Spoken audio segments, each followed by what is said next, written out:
Hello universal details යාළුවනේ. ලෝකයේ වේගවත්ම ප්‍රහාරක jet යාන ගැන කතා කරන අපි අද යන්නේ ජලයෙන් යට වූ ලෝකයට. ඔබ දන්නවද සාමාන්‍ය සබ්මරීන වලට පැයට කිලෝමීටර් 40කට වඩා වේගයෙන් යන්න බෑ. හැබැයි එක රටක් හදපු යක්ෂයෙක් වැනි සබ්මරීනයක් තිබෙනවා.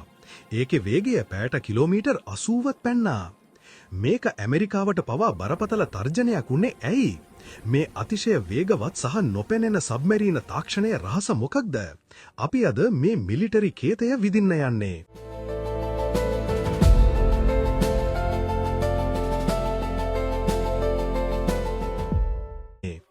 සාමාන්‍යයෙන් නූතන න්‍යෂ්ටික සබ්මරීන ජලය යට ගමන් කරන්නේ පැයට කිලෝමීටර් 37ත් 46ත් අතර වේගයකින්. ඊට වඩා වේගෙන් ගියොත් ප්‍රධාන ගැටලු දෙකක් එනවා. ශබ්දය වැඩිවන විට සබ්මරීනේ ශබ්දය වැඩි වී සතුරාට පහසුවෙන් හඳුනා ගන්න පුළුවන්. කැවිටේෂන් ප්‍රචාලක වටා වායු බුබුලු වේප බබල්ස් ඇති වෙනවා. මේවා පුපුරා යන විට ශබ්දය තවත් වැඩි වී සබ්මරීනේට හානි සිදු වෙනවා. ලෝකයේ වේගවත්ම සබ්මරීනය නිර්මාණය කළේ සීතල යුද්ධයේදී සෝවියට් සංගමය රුසියාව විසින්. ඒ තමයි K162 නැතිනම් පපා ක්ලාස් සබ්මරීනය. 1970ව දශකයේදී මෙම සබ්මරීනය පැයට කිලෝමීටර් 82.8ක වාර්තාගත වේගයකට ළඟා වුණා. මේ වේගය අදටත් කිසිම සබ්මරීනයකට කඩන්න බැරි වාර්තාවක්.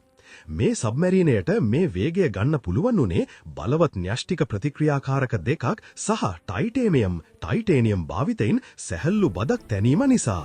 නමුත් සබ්මරීනවල වේගය පිළිබඳ කතා කරන විට මේ වාර්තාව කඩන්නට රුසියාව විසින්ම තවත් භයානක තාක්ෂණයක් හැදුවා. ඒ තමයි සුපිරි සුපර් කැවිටේෂන් ටෝපිඩෝ.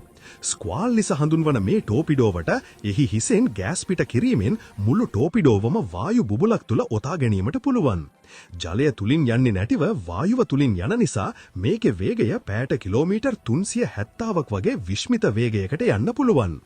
ඉතින් යාළුවනේ K162 අද භාවිතයේ නැතත් එය තවමත් වේගය රජු ලෙස සැලකෙනවා.